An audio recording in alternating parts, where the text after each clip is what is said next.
After we got back together, I wasn't clingy with Ryan the way I used to be. I no longer asked him how long he'd be gone when he went out to eat, and I no longer got mad when he got close to female colleagues. Nor did I check his phone. Ryan finally couldn't hold it in anymore. I feel like you've changed. Why aren't you stuck to me like before? I looked up at him and said softly, didn't you say you found it annoying when I was too clingy and told me to be more independent? Isn't this what you wanted? He froze. Chapter 1. When I got Ryan's call, I had just changed into my pajamas. He seemed to have had quite a bit to drink. It was noisy on his side of the line, and I could vaguely hear someone talking. Damn, I've blown almost 7 figures on my girlfriend in the past 6 months, and she still won't come pick me up. Shit, Ryan. It's your turn. Hurry up and call. No way my girlfriend's the only one who won't come. Give it a rest. Ryan's girlfriend is famous for how much she loves him. She chased after him for years before she finally got him. She used to call every time he went out to make him drink less. No matter how late it was, she'd come to pick him up, as long as Ryan asks. She'll definitely come. Sounded like the guys over there were betting again, one of those boring games about whether a girlfriend would come pick their boyfriend up or not. Ryan's tone was relaxed and amused as his voice came closer to the phone. Everyone shut up a bit, Camila. I'm drunk. Come pick me up. I answered calmly. I'm already in bed. Come back on your own. All the noise on the other end instantly vanished. Then someone whispered in shock. Holy shit. Ryan's girlfriend switched up on him. She used to come even when it was pouring rain. What happened?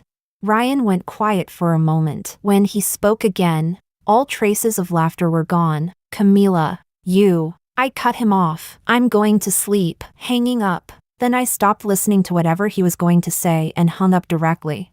After we got back together, I hardly dreamed about the past anymore, but maybe because of the call I received today. Half asleep and half awake, I seemed to smell heavy rain again. It was the biggest storm in S-City in 2023. Ryan had gone out to meet friends, and I stared at the downpour outside the window, worried, and called him to tell him to drink less. Ryan's voice on the other end was cold and impatient. Got it. Stop calling. He still hadn't come back even after midnight, and he didn't reply to any of the messages I sent him. When I called again, his phone was already turned off. I panicked, terrified something had happened to him. I couldn't care less that it was pouring outside, grabbed my coat, and rushed out to take a taxi. On the way, the rain was so heavy the taxi's wipers couldn't keep up, and everything in front of us was almost a blur. A car suddenly shot out at an intersection and almost crashed into us. The driver rolled the window down and cursed. Where the hell are you rushing to? You idiot? Do you even know how to drive?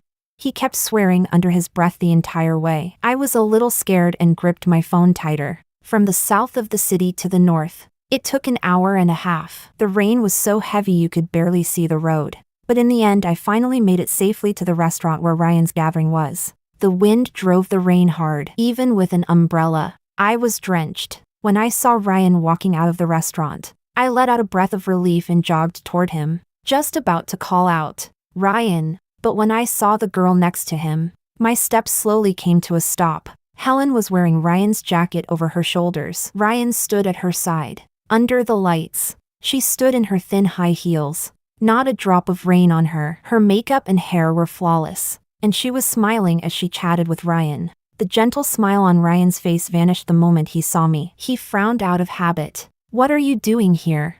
I looked up. Why didn't you answer your phone? I told you I was busy and to stop calling. Ryan frowned. What exactly did you need?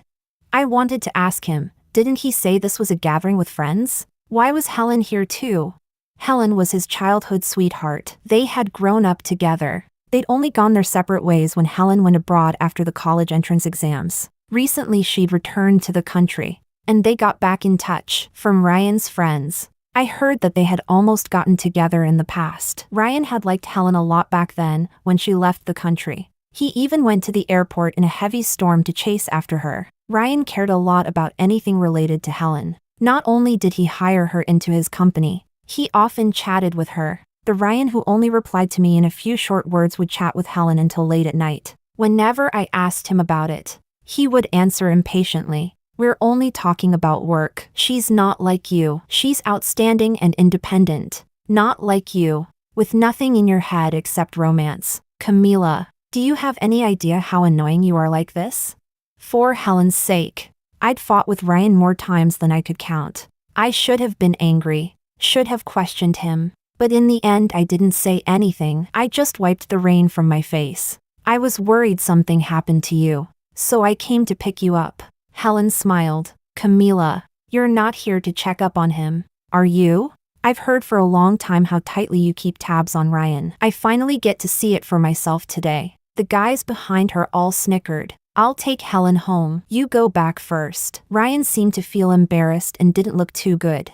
As he passed by me, he suddenly stopped, reached out, and took my umbrella. You're already soaked anyway. No need to use it. I stood there in a daze, watching him hold the umbrella over Helen instead. Helen leaned into Ryan's side, her red lips curling into a faint smile at me that was somewhere between pity and mockery. Camila, sometimes men are like sand in your hand. The tighter you grip, the quicker they slip away. Don't you think?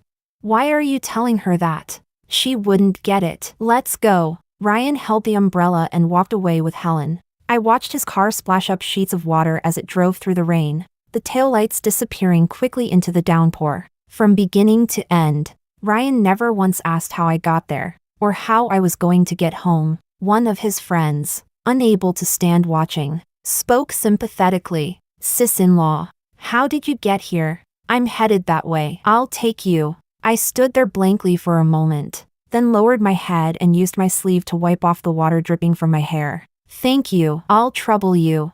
Then, Chapter 2. Liking Ryan was something I simply couldn't help. The first time I met Ryan was at the convenience store where I worked part-time. A middle-aged man who had drunk too much was checking out, and because he thought I was too slow, he cursed a few times. Still not satisfied, he suddenly raised his hand, trying to hit me. Just when I squeezed my eyes shut and flinched back, a slender hand caught the fist coming toward me. I looked up. Under the white incandescent lights of the convenience store was a handsome face with a hint of youthful sharpness. The boy was wearing a black hoodie, his neck pale, even his Adam's apple beautiful and defined. In the blurred halo of light, I watched his flushed lips move as he spoke coldly. A useless piece of trash who gets bullied outside and can only take it out on a young girl? The man cursed and tried to fight back. But the moment the boy tightened his grip, the pain twisted his expression. He didn't dare say another word and stumbled out the door, still shaken. I stammered, Thank you. He simply said expressionlessly, no need. Then he picked up the bottle of soda he had paid for and turned to leave. After that, it didn't take much effort for me to find out that the boy who had helped me that night was Ryan, the most handsome guy in the finance department, same year as me. They said his family was very wealthy, and even a random piece of clothing he wore cost as much as my entire year's tuition. But he had a terrible relationship with his family and spent only the money he earned himself. He started writing software to sell in freshman year, and by sophomore year he had already opened his own company. He was the perfect combination of rich second generation plus self-made first generation. His resume as dazzling as his face. The more I learned about him, the more I liked him. Who wouldn't like a Ryan like that? I fell hopelessly in love, but I was keenly aware of the distance between us, so I only dared to watch him from afar. Those few minutes every night when he walked out of his company and came into the convenience store were the happiest moments of my day. Even being able to say just one sentence to him made me ridiculously happy. Until one day, I couldn't resist and paid for him. When he looked at me, I was so nervous I could barely speak properly. Thank you for helping me that day. He interrupted me expressionlessly, putting a bill on the counter. It was nothing. No need. My face blanched. Oh, okay. A lot of girls liked Ryan, but he had never dated anyone. I always thought it was because he focused entirely on work and had no time for romance, and so I began harboring a secret hope that maybe, as classmates, I could slowly get closer to him. And after we became slightly familiar, I finally began stepping into his life bit by bit. He had a weak stomach and often skipped breakfast, so I brought him breakfast every day. If it rained, I brought him an umbrella. When he played basketball, I washed his jersey. After getting closer, I learned his mother had literally been angered to death by the mistress his father brought home, so he completely cut ties with his family and hadn't returned for years. On every holiday meant for family reunions, I stayed with him because of that. For years I always rushed home only after the new year was over. Just like that. I stayed by his side for 3 whole years. And finally, after a New Year's Eve dinner with just the two of us, a drunken Ryan said hoarsely, "Camila, let's be together." No confession. No flowers. Not even the slightest romantic atmosphere. But I felt flowers explode in my heart. My eyes growing hot as I whispered, "Okay." For the 2 years we were together, I always went along with whatever Ryan wanted, even though he was always lukewarm toward me.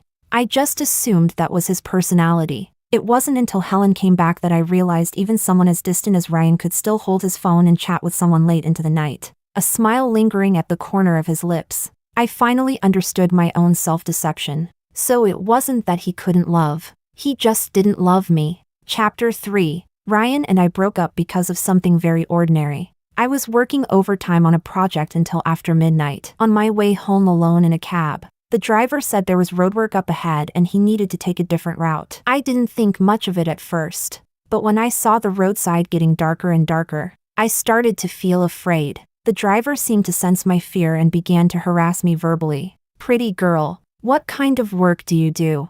Getting off this late?"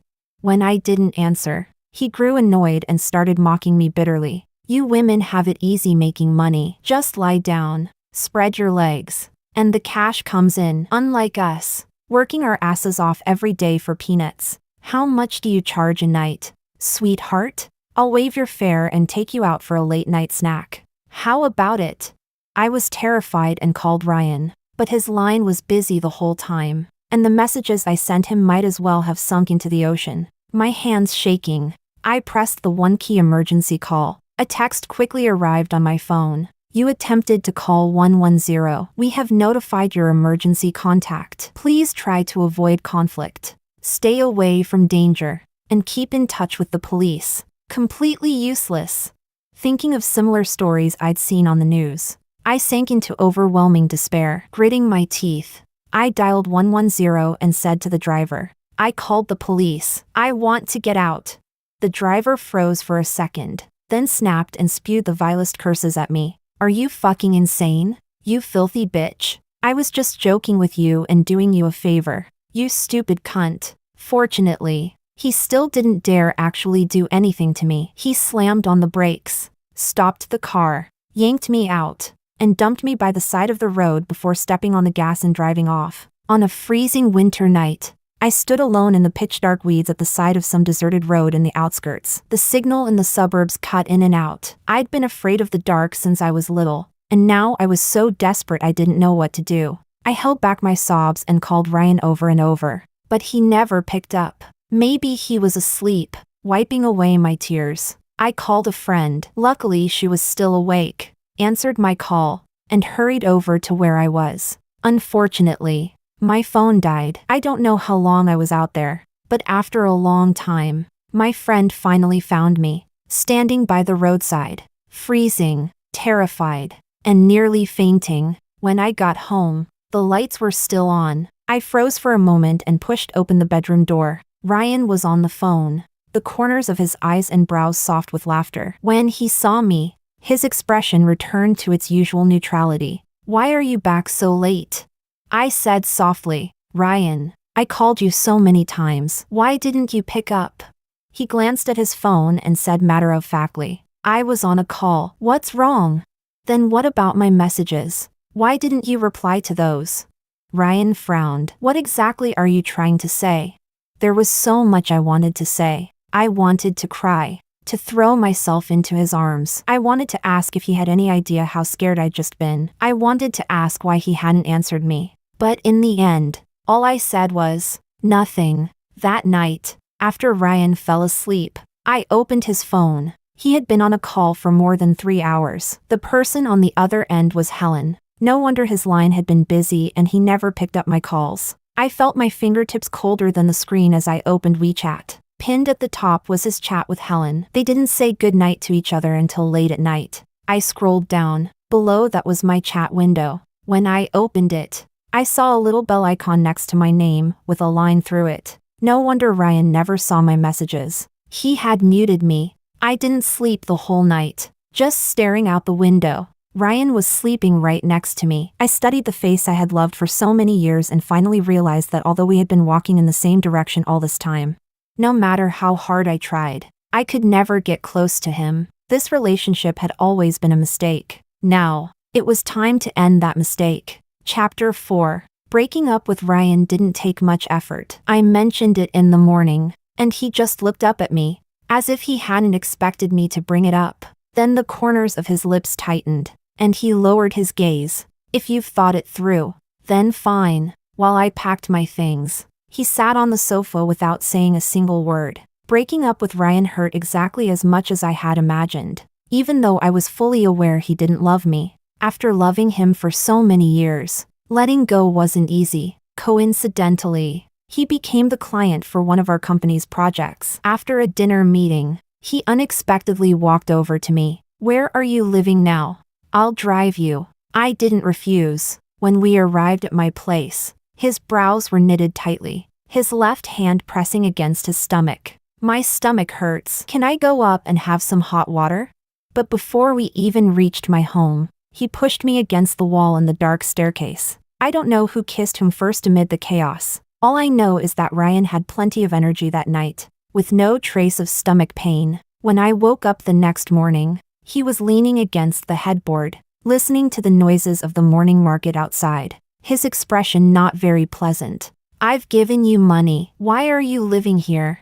"It's nice here." I paused. I like the sense of everyday life. Large apartments and villas were nice too, but they felt empty, cold. "Move back." Ryan finally lowered his head. Rare for him. "Your friend told me what happened that night. That day. It was my fault. I won't ignore your calls again." I looked up at him, and suddenly I wanted to cry. Not from being touched or happy, but from sadness. I was sad to realize that I still loved him, even though that love was now so much smaller than before. It still wasn't completely gone, just because of a single sentence from him. I wanted to go back. I closed my eyes. Okay. After that, Ryan really did change like he said he would. He started replying to my messages, and he kept his distance from Helen, but the reconciliation I had hoped for never came. The worn-out parts of our relationship didn't heal. Instead, they only grew worse. The past wounds didn't disappear. I couldn't forgive Ryan. I couldn't treat him the way I used to. I stopped clinging to him. I stopped caring about him as meticulously as before. Instead, Ryan slowly became more attentive to me. For a time, it felt like our roles had reversed completely. Suddenly the door was pushed open. I jolted awake and saw Ryan standing by the bed. He reeked of alcohol, his expression dark, shoes still on. "What are you doing? What happened?" I sat up, frowning involuntarily. Ryan's voice was low and heavy. "Why didn't you pick me up today?" "What? Do you know everyone else's girlfriends were calling them, telling them to go home, even going to get them? You were the only one who didn't call me even once, and when I came home, you didn't wait for me. You always waited for me before, waited for me to sleep together." I don't know if it was my imagination, but I actually heard a trace of grievance in his tone. It was true, before. Whenever he went out for dinner, I would go pick him up. Even if I didn't pick him up, I would wait on the sofa with the lights on. I looked at him for a moment, then said calmly, "Weren't you the one who said I was too clingy, too annoying, and shouldn't keep calling you?"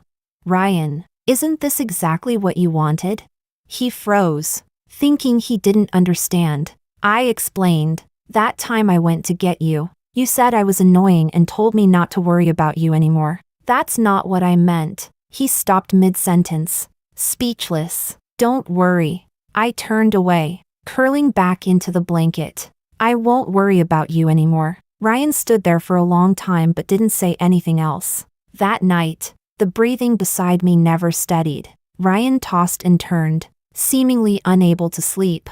I didn't pay him any attention and closed my eyes, falling asleep on my own. Chapter 5. After grabbing a ticket to go home for the new year, I called my mom. My mom thought I wasn't coming back again, and couldn't help complaining. "It's been years since you last came home for New Year. Your dad even bought your favorite local pork ribs this year. Froze them." and planned to wait until after the holiday when you came home to eat. I interrupted her. Mom, I'm coming home for New Year this year. The pork ribs smell amazing. You're coming back? My mom's voice instantly brightened, then turned worried again. What about your boyfriend? Didn't you say he'd be spending New Year alone? Why don't you bring him home with you? No need. I lowered my eyes. He has somewhere to go. All right. I'll start frying meatballs this afternoon, she said cheerfully. Tomorrow I'll have your dad pick you up.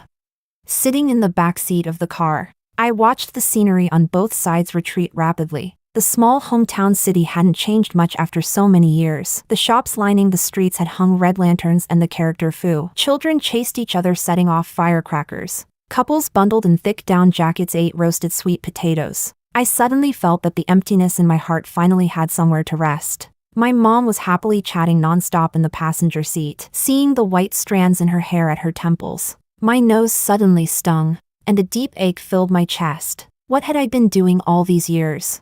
Neglecting my parents for a man, ignoring myself for a man. I suddenly woke up. Maybe what I felt for Ryan was love at first, but later it became an obsession. I couldn't accept that after giving so much. He still didn't love me. The sunk cost was too high. I was like a gambler already bleeding dry but still desperate to win one last round. And suddenly, I snapped out of it. My mom was still talking. The neighbor's daughter works at the local street office. She gets off work and goes home to eat with her family every day. Your aunt is already that old and still cooks for her every day. But in her eyes, it was unmistakably envy. I hadn't been home in a long time. The last time was only because my mom slipped and fractured her leg. And even then, I only found out because my dad accidentally let it slip.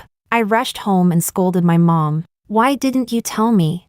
My mom pretended nothing was wrong. Oh, you're busy with work. I'm fine. Really, it'll heal soon. The truth was, I never liked the big city. I had no grand ambitions. I stayed in S City all these years only because of Ryan. I thought for a moment and said, Mom, I want to resign and come back. From now on, I want to come home for dinner. My mom froze. Didn't you have a boyfriend? What about him? I looked out the window. It was snowing. I lowered the car window and reached out my hand to catch a snowflake, cool and damp. Maybe we'll break up soon. Chapter 6. When I received Ryan's video call, I was setting the table. My mom had made a whole table of New Year's Eve dishes. I wiped my hands and went to the balcony to answer the video call. On the screen, Ryan was actually wearing an apron. Behind him was a room filled with warm lights and a whole table of food. His expression carried a rare hint of embarrassment and anticipation. New Year's Eve dinner is ready. When are you coming back? As he spoke, he couldn't help complaining. What's wrong with your company? Working overtime on New Year's Eve? I'll come pick you up in a bit. I frowned. Only then did I realize the message I sent him this morning saying I had gone home probably didn't go through because of bad signal. I said softly, Ryan, I went back to my hometown. I'm not coming back for dinner. Ryan's smile froze. He stared for 2 seconds, then forced a casual tone. Right. You haven't gone home for New Year in years. It's good to visit. If your parents like anything, I should visit them tomorrow on New Year's Day anyway. No need. Camila, what are you doing? Hurry and come eat. My mom's calling me. Okay. Go then. Ryan stood quietly in place, even though the lights behind him were bright. In that moment he looked incredibly lonely. I knew Ryan probably wanted me to come back, but with his personality, he couldn't say it. Since we got together, he had never spent a New Year's Eve alone. Every year at this time, it was always me preparing everything, pasting the Red Fu character, putting up the couplets, cooking a whole table of dishes he liked, turning on the Spring Festival gala and eating with him, teasing him, trying to make him laugh. Although he always told me it wasn't necessary, I never got tired of doing it. I pressed down the habit of soft-heartedness. Someone like Ryan probably never liked lively celebrations anyway. Spending New Year alone probably didn't affect him much. I nodded. Happy New Year. I'm hanging up.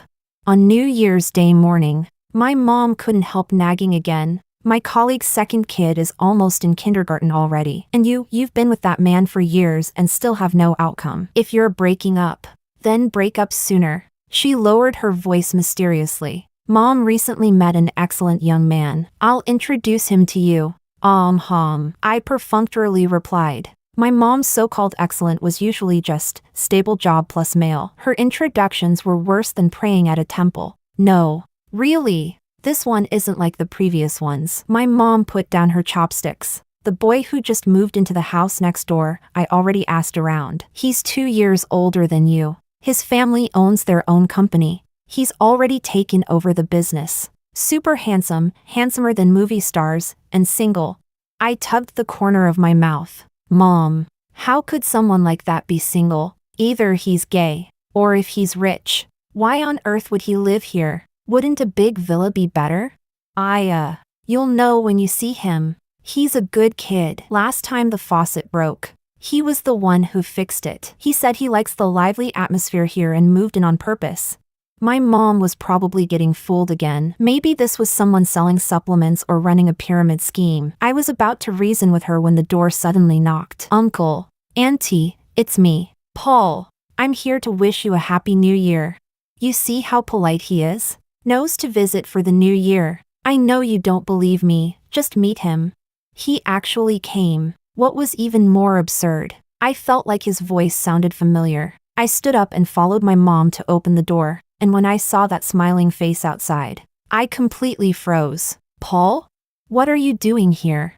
Chapter 7. Even when I was already sitting at the table eating with Paul, I still felt a little dazed. Paul was the friend Ryan left me at the restaurant for, the one who offered to take me home. Although he and Ryan were both from the same second-generation wealthy circle, unlike Ryan, he had a very good temper. Several times when Ryan embarrassed me in public, Paul stepped in to help me out. After that incident, we added each other on WeChat. Later, I even treated him to a meal to thank him, and during holidays we'd occasionally exchange greetings. Overall, we had a pretty good relationship, but he was a rich second generation. Why would he come to this small city and even live next door to my parents?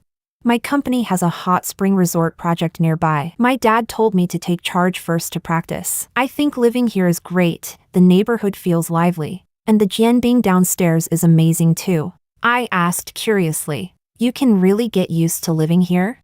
Paul smiled, on that face that could make 6 figures just by going bankrupt and modeling. He smiled wide, showing 2 rows of white teeth. When I get busy at the company, I sometimes don't even get to eat. But here, it's great. Uncle and Auntie take care of me, and Auntie's cooking is incredible. I come over every few days to get a good meal and improve my life. My mom was grinning from ear to ear, constantly picking food into Paul's bowl. What do you mean freeloading? If you like it, come eat often. Just don't bring anything next time. The things you brought last time. Your uncle and I haven't even finished yet. No wonder he managed the company so well at such a young age. That face plus this emotional intelligence equals absolutely lethal. He said sweetly, Auntie, these cola chicken wings you made are too good. Can you teach me how to make them?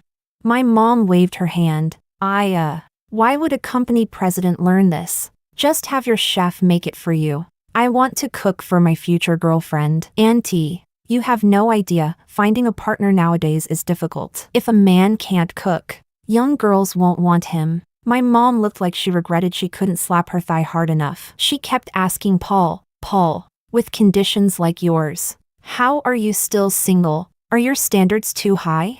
What kind of girl do you like? I knew my mom's matchmaking instincts were kicking in again, but forget Paul being Ryan's friend, his conditions were far better than mine. There was no possibility between us. Mom, I awkwardly tried to interrupt, but Paul enthusiastically said, Auntie, I like girls with big eyes, fair skin, preferably half a head shorter than me, someone who shares interests with me, someone I can talk to. My fingers froze. Every point he mentioned, I fit, and Paul and I did get along well. When I treated him to that meal, I thought it would be awkward. But it wasn't, we had a lot in common.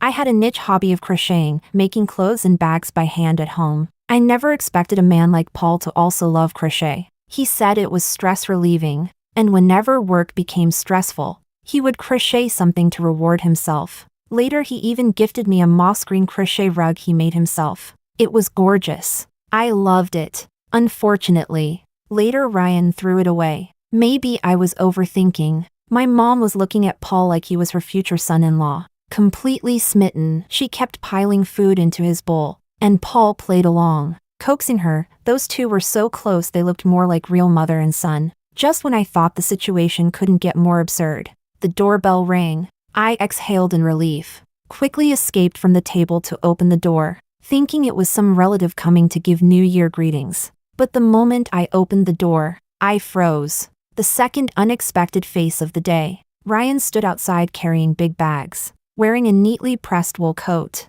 hair gelled back. He was clearly dressed up carefully. He just opened his mouth to speak, but then he saw Paul inside. His smile vanished. "What are you doing here?" The situation was unbelievably complicated. I hadn't done anything wrong, yet I felt inexplicably nervous. Paul, however, showed no guilt at all. He raised a brow. "I'm here as a guest. But you, why aren't you spending the new year with your little childhood sweetheart? What are you doing all the way here?" My mom was also confused. "Camila, this is..." I opened my mouth. Emotions tangled. Ryan glanced at Paul, then curved his lips into a polite smile and added, "Hello, Auntie, I'm Camila's boyfriend." Chapter 8. I thought my parents would really like Ryan, but to my surprise, although they treated him politely, the distance they showed and the warmth they showed Paul were completely different. Ryan must have felt it too. He was never the type like Paul who could charm people. He could only watch Paul make my parents laugh nonstop. I understood my parents' attitude. During all the years I was dating Ryan, I never came home for the new year because of him, and Ryan never once suggested visiting my parents. He didn't care about me, so naturally he wouldn't care about my family. Of course my parents wouldn't have a favorable impression of him. Ryan was probably a little embarrassed, but he most likely knew he really hadn't done well these past years, so he could only stay silent. After the long meal finally ended, I pulled Ryan into my room. "Why are you here? Why didn't you tell me in advance?" Ryan lowered his head. "You said so many times that you hoped I could go home with you. Now that I'm here, I thought you would be happy. If it were before, I probably really would have been happy, but now I only felt annoyed. You should head back." I frowned. "This is a small place. No good hotels. You probably won't be comfortable staying here." Ryan looked at me for a moment. "When are you going home?" "This is my home." Ryan grabbed my wrist. "I mean our home. I know you haven't been back in years. It's fine if you want to stay here for a few days. I'll wait for you at home, okay?" I slowly pulled my hand back. "Ryan, I'm not going back." "Not going back?" he said softly. "What do you mean not going back?" "I want to quit my job and come back home." I avoided his eyes. "I don't want to stay in S City anymore." "Don't want to stay?" Ryan's expression darkened. "Then what about us? Long-distance relationship? Or," he said each word clearly, "you want to break up?" I had just opened my mouth to speak when the door pushed open. Paul was still wearing my family's little bear apron, those beautifully shaped M-shaped lips carrying a familiar smile. "What are you two whispering about?" "Auntie is calling you to come eat some fruit." "This has nothing to do with you," Ryan said coldly. "Paul, I'd actually like to ask, what exactly do you mean by coming to my girlfriend's house for dinner?" Paul's smile didn't fade. "Camila and I are friends. What's wrong with visiting a friend's house for a meal?" "Friends?" Ryan let out a cold laugh. "Funny. I didn't know since when you two became so close." "What? So being in a relationship means she can't have male friends?" Paul leaned on the doorframe. "I see you and Helen get along pretty well, don't you?" "Me and Helen have nothing going on." "Then Camila and I have nothing going on." Ryan's face completely darkened. "Paul, if you keep this up, we're done being friends." Paul shrugged. "No problem. I have plenty of friends. Losing you isn't going to matter." The atmosphere between the two men was getting more and more tense, so I quickly pushed Paul out. "I'll be out in a minute." Paul lowered his eyes to glance at me, then obediently left. Ryan, still furious, said, "I didn't know you two were this close enough for him to come eat at your house. And look at how your mom treats him. She practically sees him as..." He gritted his teeth. "When did you two even get close?" I replied calmly, That day when it rained and you left me alone at the hotel to take Helen home. He kindly sent me back. That's how we met. There's nothing between Paul and me. Don't be unreasonable. The moment these words came out, both Ryan and I froze. Those were his lines once, now they were reversed. You think he really sees you as just a friend? Ryan took a deep breath. I'm a man. Do you think I can't tell from the way he looks at you? Camila, do you know what kind of person Paul is? What kind of conditions he has? You think he'd seriously be with you? He just wants to have fun with you.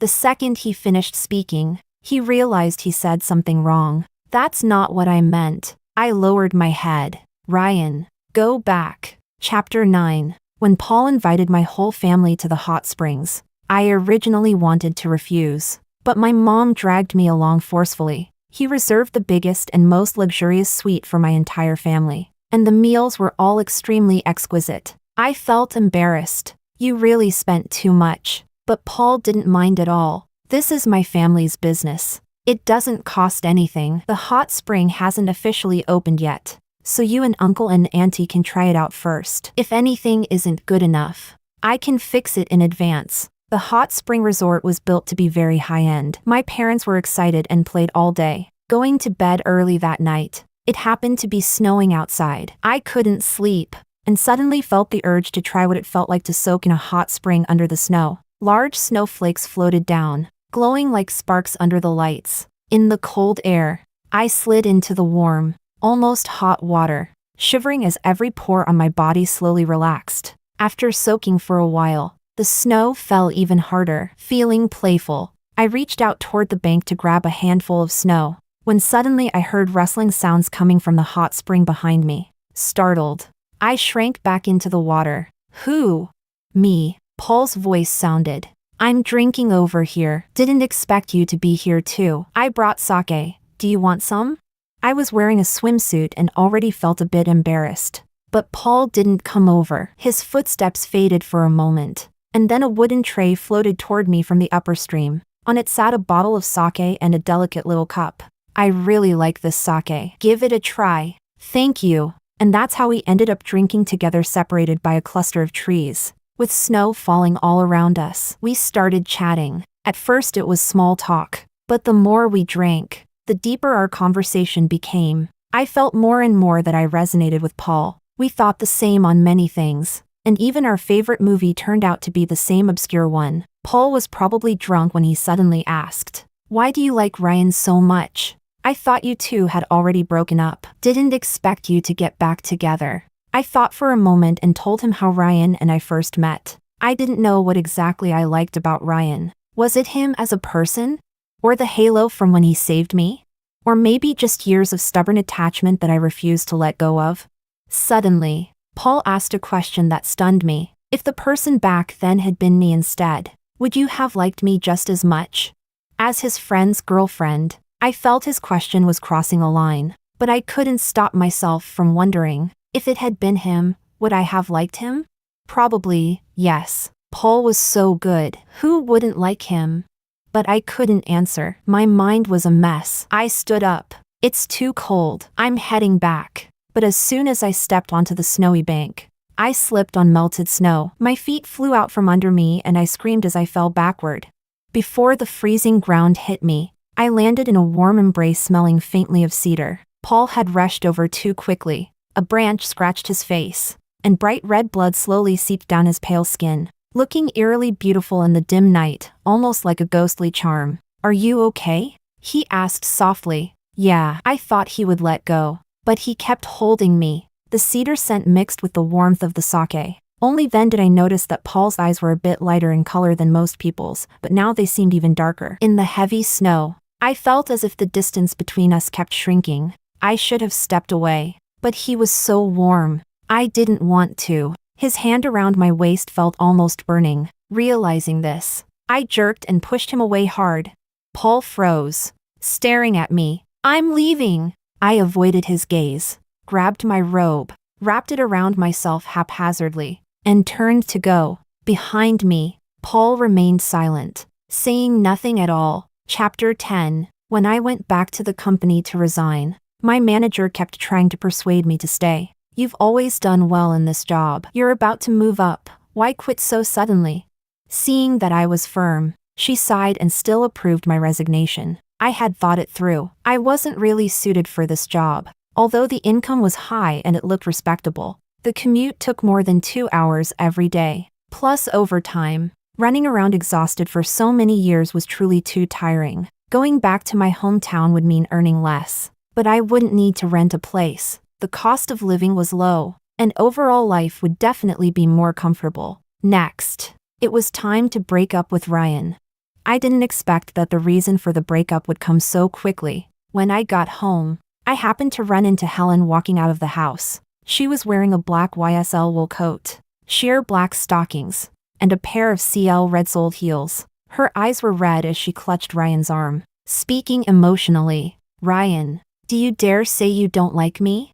You told me yourself, you never liked Camila. You only stayed with her because I wasn't here, and you were moved by how good she was to you. You also said you liked me. Now that I'm back, why are you still with her? Why did you get back together? Ryan said something impatiently. Helen cried like pear blossoms in the rain and went up on tiptoe to kiss him. At that exact moment, Ryan suddenly saw me. His eyes widened as he instinctively stepped back, pushing Helen away. He hurried to explain, Camila, it's not what you think. Helen glanced at me, the corner of her lips curling into a mocking smile. Ryan, do you dare say you never said you liked me? Do you dare say you never said she's plain from head to toe? Not your type at all? If she hadn't clung to you so desperately all these years, would you even look at her? Do you dare say, these years you weren't actually waiting for me? Ryan roared, shut up. I'm not with you now and never will be in the future. I won't break up with Camila. Leave. And I won't be investing in your dad's company. Helen's eyes reddened. She bit her lip. Ryan, you bastard. Then she rammed into me hard as she passed by and left. Ryan didn't even look at her. He walked straight toward me and grabbed my shoulders. Camila, listen to me. It's not what you think. There's nothing between us. She only came today because her dad's company ran into trouble, and she wanted me to invest. I lowered my head. Those things she said. Ryan paused. I did say those things, but that was before. I don't think that way anymore. I only want to be with you now. There's really nothing between Helen and me. Please don't be mad. I'm not mad, I said softly. Don't say things in anger. I can explain everything. Ryan looked helpless. I'm not saying anything in anger. I truly wasn't mad. If it were before, I probably would have been heartbroken and furious. But now, I honestly didn't feel anything. If anything, I even felt a kind of relief, thankful that he gave me a reason to break up. I looked straight at him. Ryan, let's break up. I told you, there's nothing between us. I'm not breaking up because of her. I'm serious. I came back this time to quit my job and to break up with you. But didn't we already get back together? Ryan raised his voice. Camila, you said before that you changed. I've changed too. Haven't I been treating you better recently? Why do you still want to break up?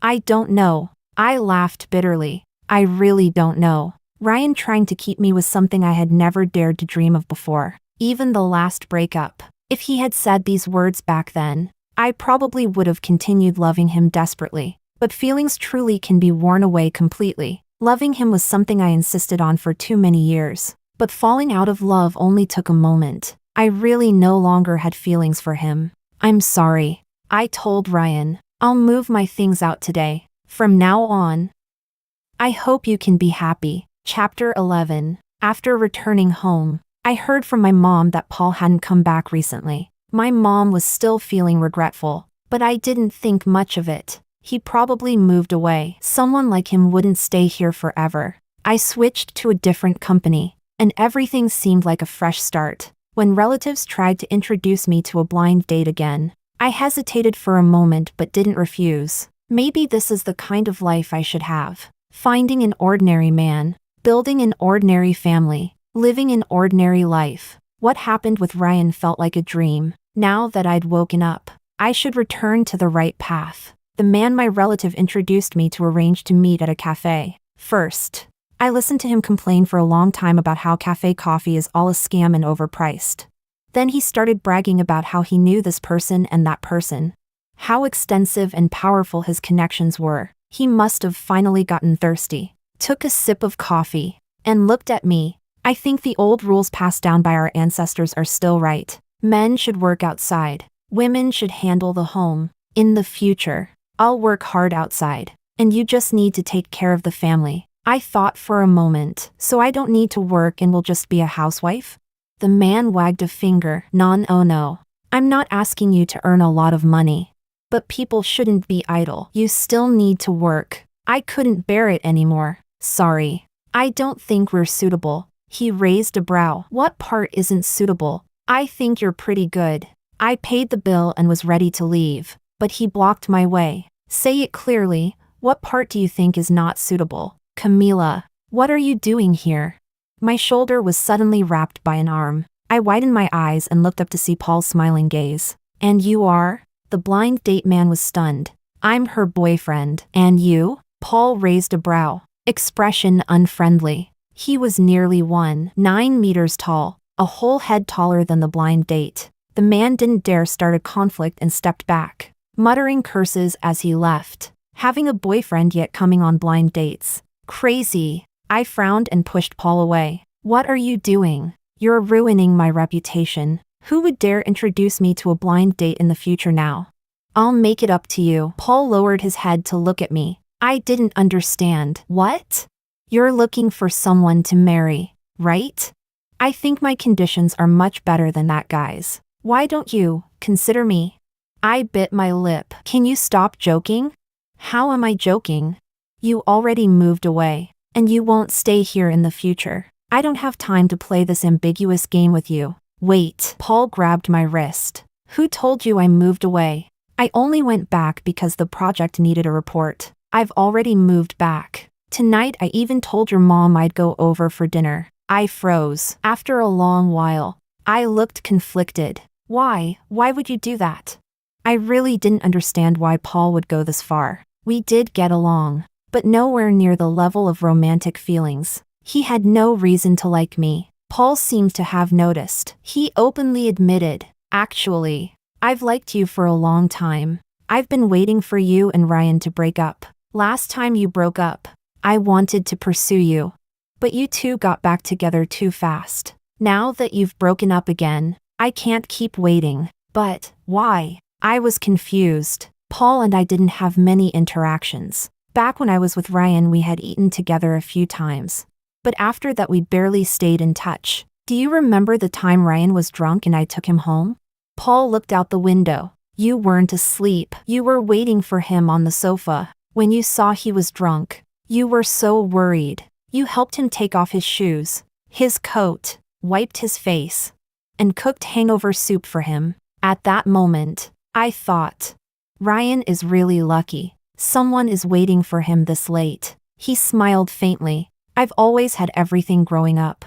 I've almost never felt jealousy. But that night, I was suddenly extremely jealous of Ryan. I thought, if only that light was left on for me. Paul let out a soft laugh. After that, I paid attention to you. Any gathering Ryan attended, I tried to go too, hoping to see you. Later, when I finally got the chance to walk you home, I realized the more time I spent with you, the more I liked you. He looked straight at me, expression solemn. Camila, I genuinely like you. I've liked you for years, enough to know exactly how I feel. I've already decided to build my career here. I'm not playing around. My fingers around my coffee cup stiffened after being frozen in place too long. I never expected that during all the years I was loving Ryan.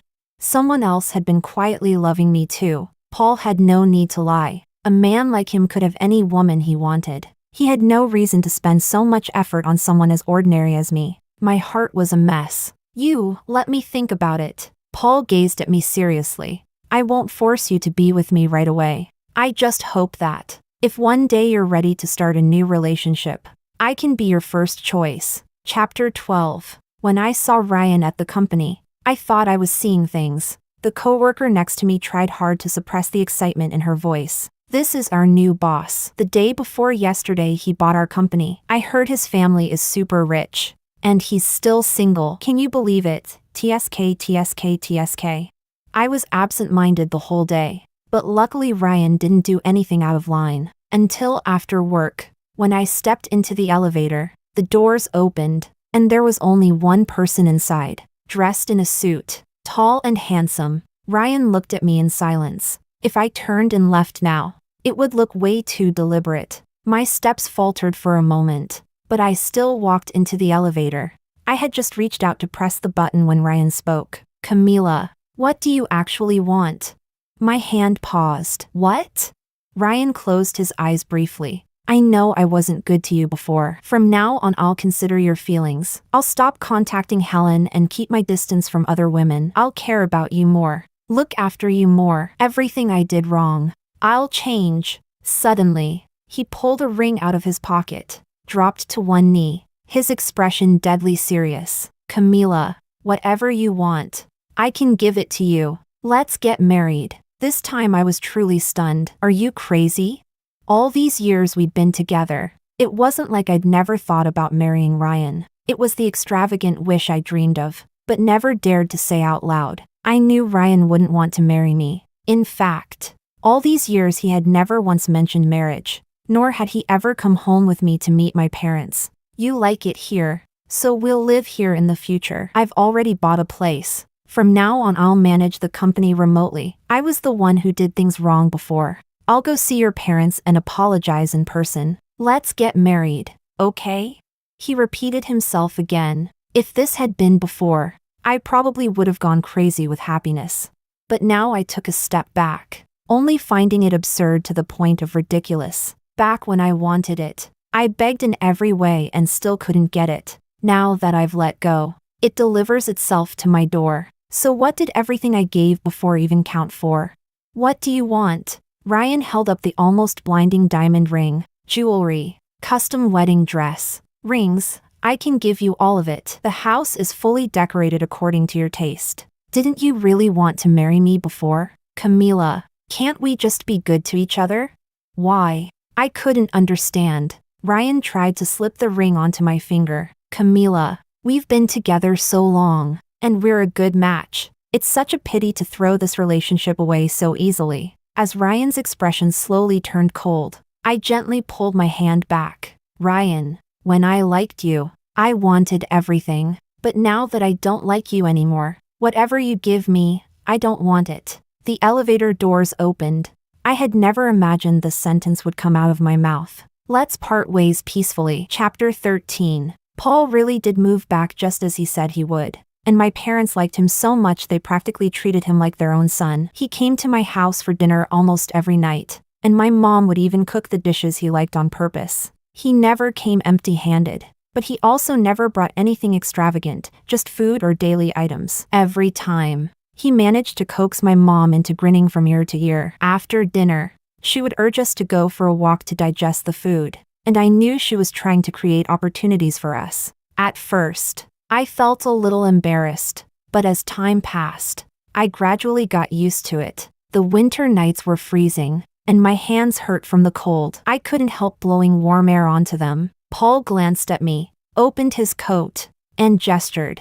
Feel this. I instinctively glanced downward. Are you insane? What are you thinking? Paul said as he stuffed my hand directly into the inner pocket of his coat. My face flushed, and I was about to pull my hand back when I touched something hot and soft. When I pulled it out, it turned out to be a steaming roasted sweet potato. I didn't know whether to be more shocked that he somehow produced a roasted sweet potato out of nowhere, or that he was storing it inside an expensive coat worth tens of thousands. When we passed by earlier, I saw you staring at it, Paul said with a grin. Their roasted sweet potatoes are really good. I used to buy one every time I walked by. Try it. Holding the warm sweet potato, my snow boots crunching on the ground, and the street beside us glowing orange from the headlights reflecting on falling snow, I suddenly felt an overwhelming sense of peace. Don't just eat it yourself. Let me try a bite, Paul said, stopping in his tracks. Feeling embarrassed, I said, I'll just buy you another one. I want this one. Paul lowered his head and took a bite right next to the teeth marks I had left, smiling with a meaning I couldn't quite decipher. It's really sweet. Maybe it was because we were standing so close, or because the sweet potato was steaming hot. But I felt my face heating up. A warm hand closed around mine. Still cold? This time, I didn't pull away. Everything seemed to happen so naturally. The snow drifted down in thick, silent flakes, and for the first time, winter felt warm. When we reached the entrance of my building, Paul pulled me back. "You're going back already?" I looked up blankly, and Paul smiled as he wrapped his coat around me. Under the dim light of the street lamp, his kiss fell with the snow, cool at first, then melting softly. I felt my heart melting just like the snowflakes. It lasted only a moment. Paul's expression suddenly shifted. His gaze moved past me, and the smile vanished. I turned around. Ryan stood in the snow with an umbrella. No one knew how long he had been watching. After several seconds that felt both short and painfully long, he finally spoke. His voice was colder than the snow. "So this is why you were so determined to break up with me? Because of him?" Chapter 14. I received the call from the police station while I was at work, informing me that Ryan and Paul had gotten into a fight. I was stunned. I hung up the phone and rushed straight there. The moment I stepped inside, I saw both Ryan and Paul sitting on the chairs in the mediation room, messy, bruised, and refusing to look at each other. There was a gash on Ryan's temple that was still oozing blood, and his cheekbone was swollen. Paul's lip was split, and there was a scrape on his face. His expression, normally cold and composed, completely changed the instant he saw me. His eyes reddened, and he covered his mouth pitifully, mumbling through the pain, "Camila, he hit me, it hurts so much." Ryan exploded. "Paul, are you even a man?" From the officer and other people present, I finally pieced together the story. Paul had gone out for a business meal, and by coincidence ran into Ryan at the same restaurant. One word led to another, and the two of them ended up throwing punches. To think that last night Ryan had walked away without saying anything, I thought he had finally let things go. Turns out he hadn't. Not even close. The officer tried to mediate. "You're both grown men. Fighting out of jealousy? You're not kids anymore. His injury qualifies as minor harm. If you don't agree to mediate, someone's getting administratively detained. Since you all know each other, decide for yourselves whether you want mediation." Because Paul had been wearing a ring, the punch he threw at Ryan's temple had caused a laceration that officially counted as minor injury. Ryan pressed a piece of gauze to his temple, eyes dark and fixed firmly on me. "Camila, talk to me. If you do, I won't press charges against him." "As if I'm scared of you pressing charges." Paul jabbed a finger at Ryan's nose. "Camila is my girlfriend. Trying to steal her from me? No way. She was my girlfriend." Seeing them about to start round 2, I finally snapped. I stepped between them and pushed them apart. Turning to Paul, "You go home first. I'll talk to Ryan." Paul's eyebrows shot up. He was about to argue, so I softened my tone. "I'll be back soon. Wait for me at home." Only then did he reluctantly let go. Before leaving, he didn't forget to threaten Ryan. "If he bothers you, call me. I'll beat him up again." Ryan glared at him. "Idiot." Ryan and I found a quiet spot by the sea. He went to buy a few cans of beer. In winter, the beach in my hometown is completely deserted. Wind whipped the waves against the dark rocks, bursting into white foam. I've always loved the sea. I had begged Ryan many times to come back with me before. He would always brush me off, saying he was busy. I never expected that the day we actually watched the sea together would look like this. I laughed softly and shook my head, pulled the tab on the beer can, and took a sip. Cold and bitter. Ryan had already finished one can and crushed the empty can with his hand. "I used to think I didn't like you." The sea wind roared, lifting his black hair. "I just felt that you were always there." I felt a little moved, and maybe a little pity. "I thought I didn't like you. I thought I was the kind of man who would like someone like Helen." I knew all of this already. I stayed silent and kept drinking. Later, when you broke up with me, I didn't think much of it either. Living alone wasn't bad. I didn't feel sad. Until one night, I came back from dinner with friends, and I saw the lights were off. The apartment was empty. In that moment, I suddenly felt my heart go empty too. Ryan let out a bitter laugh. "I always thought I was smart, but in the end I didn't even understand what I really wanted." That was when I realized, the one who couldn't live without the other wasn't you, it was me. The wind was too strong. My voice came out rough. Too late. Not because we already broke up. Not because I'm with Paul now, but because I don't love him anymore. Feelings were away day by day, night by night. By the time he finally turned back, I had no strength left to walk toward him again. Ryan laughed bitterly. I know, the way you look at me has changed. Camila, you don't like me anymore. Do you? It's okay. You waited for me all those years. This time, I'll wait for you. I smiled. There's no need. I knew very clearly, I truly didn't love him anymore, and I would never go back. Ryan's voice was serious. That's my choice. You don't have to want me, but I'll wait. We didn't say another word. After we finished all the beer, I turned to leave. Behind me, Ryan's voice came, and maybe it was the wind, but it trembled. Camila, you really don't have even one thing left to say to me? I turned around and smiled at him. Ryan, I don't love you anymore, but I wish you happiness. Loving someone is a beautiful thing, even if the ending isn't good. I never regretted loving him. Ryan stood still, like a statue carved in the wind. Camila, if you don't love me, then why did you get back together with me? I'll wait for you. If he makes you unhappy, come back. I turned away and ran toward the shore. The wind lifted my hair. I ran faster and faster, feeling like I could fly. The mismatch in me and Ryan was destined from the beginning. If I didn't leave him, he wouldn't love me. But by the time he loved me, everything was too late. This fake reconciliation was nothing more than the start of an inevitable breakup. I don't know if being with Paul will make me happy. Feelings change instantly. Maybe one day we'll face the same ending. But I know this now. I finally have the courage to leave someone. I don't need another person to make me happy. From now on, I will make myself happy.